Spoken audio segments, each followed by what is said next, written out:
Je me prosterne dans ton saint temple et je célèbre ton nom à cause de ta bonté et de ta fidélité, car ta renommée s'est accrue par l'accomplissement de tes promesses. Il s'agit ici du psaume 138, verset 2, écrit par le roi David. Après avoir eu des batailles, après avoir eu des victoires, il vient ici célébrer le Seigneur.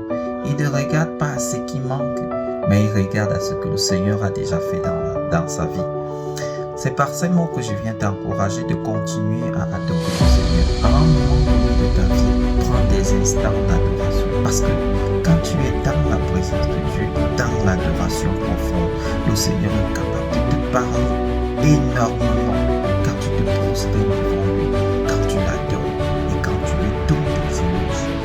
Ici, je viens te présenter un peu comme je vais te présenter une situation. Ton enfant, ton petit frère, ta petite soeur, en fait, une personne qui t'est proche vient vers lui et commence à dire: oh papa, le meilleur, toujours choco, toujours beau, toujours mignon. Personne ne peut être comme toi, mon bon grand. Quand tu t'habilles vraiment, les gens ne sont pas indifférents par rapport à ton habillement. Toujours choco, ma mère toujours bien mise, ma mère toujours mignonne. La coiffure, l'habit vraiment, le choco de la tête aux pieds. Quand une personne te donne ses éloges, quand une personne te donne de tels éloges, tu ne peux pas rester indifférent. Avec l'homme, en fait, c'est ça, c'est ça, aimer. Et l'homme aime ça. Je parle de homme avec grand H. Tout homme aime ça. Et si Dieu nous a créé à son image, que nous aimons des éloges, ça veut dire que Dieu siège au milieu de la louange, il siège au milieu de l'adoration. Quand tu prends du temps pour adorer Dieu, quand tu prends du temps pour magnifier Dieu, pour ce qu'il fait dans ta vie, tu fermes les yeux sur ce qui n'a pas encore été accompli. Tu fermes les yeux sur ce qui n'a pas encore été réalisé, mais tu regardes à ce qu'il a déjà fait dans ta vie depuis le début de ta venue sur cette terre jusqu'à aujourd'hui. Il y a des gens qui ont voulu être comme toi, mais n'ont pas pu. Il y a des gens qui ont voulu être en vie comme toi, mais n'ont pas pu. Hier même, il y a des gens qui mourraient.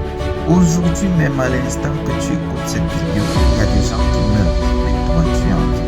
Prends quelques minutes. Adore ton Dieu. Exalte ton Dieu. Bénis-le. Magnifie-le. Et quand tu vas passer un tel moment d'adoration, d'élévation devant Dieu, je te demande pas, tu vas sortir de là avec le cœur léger. Tu vas entrer avec un cœur, mais tu vas ressortir avec un cœur léger. Parce qu'il aura fait quelque chose dans ta vie. Fais cette expérience. Fais ce pas. Arrête un tout petit peu de demander. Va simplement devant Dieu et fais-le des éloges. Si ton enfant vient chaque jour te demander, ton frère, ta soeur, demander, un jour sans te dire merci, tu vas lui dire: maintenant, je te donne ici chaque jour, je fais ceci, cela, mais je ne reçois jamais un merci de toi, je ne reçois jamais un tu me dis: oh ma mère, oh mon frère, vraiment merci pour ce que tu as fait tel, merci. C'est ça que nous faisons à Dieu. Quand nous partons seulement, nous demandons, nous ne prenons pas un instant pour le remercier pour ce qu'il fait. Prends un instant, remercie Dieu pour ce qu'il fait dans ta vie et pour ce qu'il accomplit quotidiennement.